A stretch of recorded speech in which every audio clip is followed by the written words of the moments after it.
Bismillahirrahmanirrahim. Alhamdulillahi Rabbil alamin. Vassalatu vassalamu ala nabihi sayyidina Muhammadin al-amin. Hamd olamlar Robbi Alloh taolo uchundir. U zotning payg'ambari sayyidimiz Muhammadul amin alayhissalomga salatu salomlar bo'lsin. Assalomu alaykum va rahmatullohi va barakatuh. Qadrli birodarlar, Alloh taologa xush kelmaydigan huquqlardan biri ujub hisoblanadi. Ujubning ta'jiblanish va mahliyo bo'lish kabi lug'aviy ma'nolari bor. Shariat istilohida esa banda bir amalni qilganidan keyin mana shu amalni men qildim, boshqa qila olmaydi deb o'zidan ta'jibga tushib, g'ururga ketishiga ujub deyiladi. Ujub ham riyo kabi amallarning savobini ketkizib yuboradi, chunki bunda banda o'zining oqibatini o'ylamasdan g'ururga ketishi bor.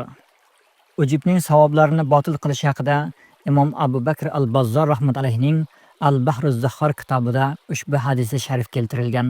An Anas radhiyallohu anhu anin nabiy sallallohu alayhi vasallam annahu qol: "Salatun kafaratun, salatun darajatun, salatun munjiyatun, salatun muhlikatun.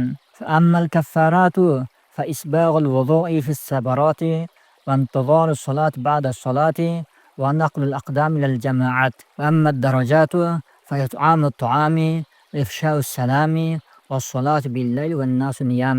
وأما المنجيات فالعدل في الغضب والرضا والقسط في الفقر والغنى وخشية الله في السر والعلانية. وأما المهلكات فشح مطاع وهوى متبع وإعجاب المرء بنفسه."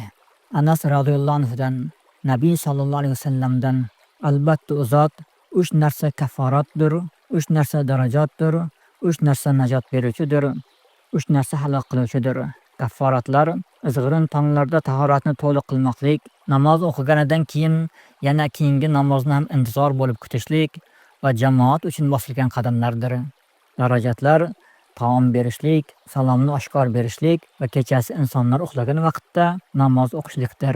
Najot beruvchilar g'azablanganda ham va rozilik holatida ham adolat qilishlik, kambag'allikda ham va boylik holatida ham tejamkorlik qilish va ichi va tashida Allohdan qo'rqishlikdir. Halok qiluvchilar bo'ysunilgan qurmusoqlik, ergashilgan havoyi nafs va kishining o'zidan ajablanishidir dedilar. Yana ujubning yomonligi haqida Nuruddin al-Haytami rahmatullohning Kashful Astor kitobida ushbu hadis shariflar kelgan. An Anas radhiyallohu anhu qala Rasululloh sallallohu alayhi vasallam: "Law lam takunu tudnibuna la khashitu alaykum ma huwa akbar minhu al-ujub."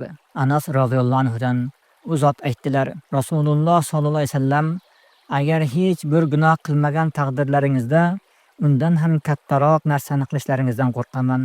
U ujubdir" dedi. An Anas radhiyallohu anhu qala Rasululloh sallallohu alayhi vasallam: "Inna fiikum qawman yata'abbaduna hatta yu'jibun nasa wa tu'jibuhum anfusuhum yamruquna min ad-dini kama yamruqu as-sahmu min ar-ramyah." Anas radhiyallohu anhudan u zot aytdilar: Rasululloh sallallohu alayhi vasallam: "Sizlarning ishlaringizda bir qavm bo'ladi, ular insonlarni ajablantirish uchun ibodat qiladilar. Ular o'zlaridan o'zlari ham ajablanishadi. Otilgan vaqtda u qanday yoydan chiqib ketsa, ular dindan ana shunday chiqib ketishadi" dedi. Foyda: aziz birodarlar, banda biror savob amalni qilishga muyassar bo'lsa, albatta bu Alloh taolaning fazli deb bilish kerak. Agar Alloh taolo bandaga biror amalni qilishga tavfiq bermasa, bandaning qo'lidan hech narsa kelmaydi. Bu haqda Alloh taolo kalom sharifida ogohlantirib shunday marhamat qilgan: A'udhu billahi minash shaytonir rojim. فلولا فضل الله عليكم ورحمته لكنتم من الخاسرين. Agar sizlarga Alloh taoloning fazli va rahmati bo'lmaganda edi, albatta nadomat qiluvchilardan bo'lardilaringiz. Baqara surasi 64-oyat karima. Yana shunday marhamat qilgan: A'udhu billahi minash shaytonir rojim. Valawla fadlullohi alaykum va rahmatuhu lattaba'tumish shaytona illa qalila.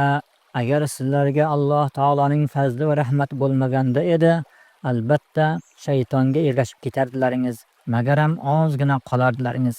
Niso surasi 83-oyat karima. Ujubning yomon illat ekanligi to'g'risida ulamolar ko'plab nasihatlar qilishgan. Hozir shulardan ba'zilarini aytib o'tamiz.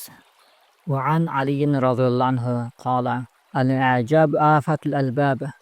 Ali radhiyallohu anhu ajablanish aqlning ofatidir dedi. وقال غيره إعجاب المرء بنفسه دليل على ضعف عقله. Yana boshqalar insonning o'zidan ajablanishi aqlining zaifligiga dalildir dedi. وقالوا العجب يهدم المحاسن. Yana ujub yaxshiliklarni yo'q qiladi deyishgan. Alloh tabaraka va taolo barchalarimizni o'zi rozi bo'ladigan xulqlar bilan bezasin, barcha zohiriy va botiniy yomon xulqlardan asrasin. Amin. Valhamdulillahi robbil alamin.